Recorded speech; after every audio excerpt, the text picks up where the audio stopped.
Hi guys, my name is Marley, and if you've ever been faced with the harsh reality like me and many of my other friends that I know, then let me tell you some things that might surprise you here for a second. Did y'all know that everywhere you go, 1 in 5 people that you just see day to day, that you interact with daily, have been sexual assaulted? That's almost 97% of the population, according to Harvard studies.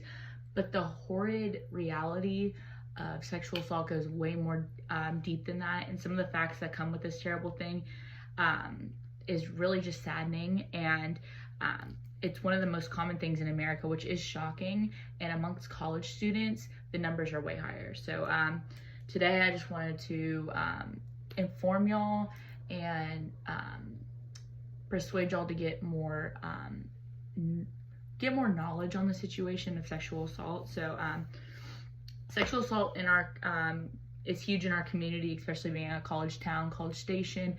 The numbers are going to be way higher, considering there's kids ranging from 17 all the way to 28, 29, getting their masters and stuff like that. And that's predominantly the age range where this is more prominent, according to Tabor. And so you might be asking, what's the definition of sexual assault? And the definition is an act in which one intentionally sexually touches another person without consent. So being aware and being prepared is always key in today's society, especially if you want to know how to prevent these things.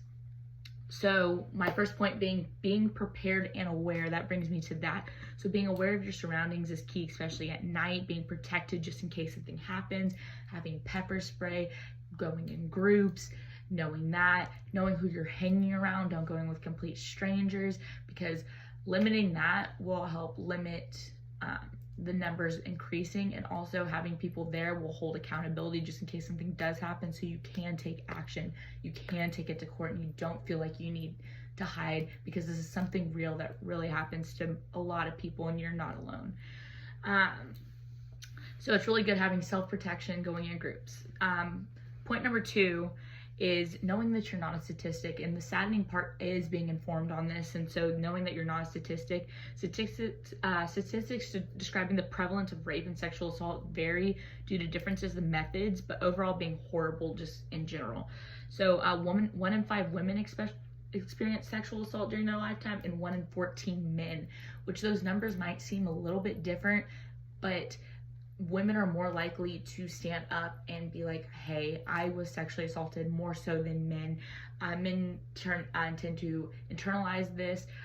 According to the CDC, the data is really off just in the study, just because men often don't report it. So it is 1 in 14, but the numbers can be a lot higher. It's just hard because they're going off of court cases. So in conclusion of that, 25.5 million women and 7.9 million men experience sexual violence in their lifetime, which is honestly so hardening to hear, just because you look at someone day to day and you don't know what they're going through. So just knowing that statistic, it really just lightens my heart to know, hey guys, let's treat everyone with a little bit of love today, just because you never know what someone's going on. And if any of these things are happening, or they've happened to you and you don't know who to call, there is hotline numbers, there's anonymous groups that are here to help, especially because it takes a toll on your mental health. Point number 3 is the horrid reality.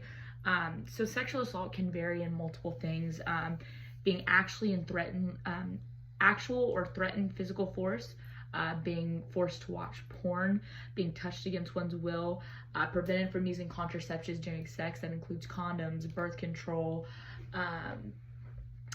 using a plan B after, stuff like that, during and after. And some things that can be used against victims during the act of sexual assault are using threats, intimidation, using a weapon, underlying threat of violence, and not respecting when someone says no. No is such a powerful word, and people just need to learn to respect it.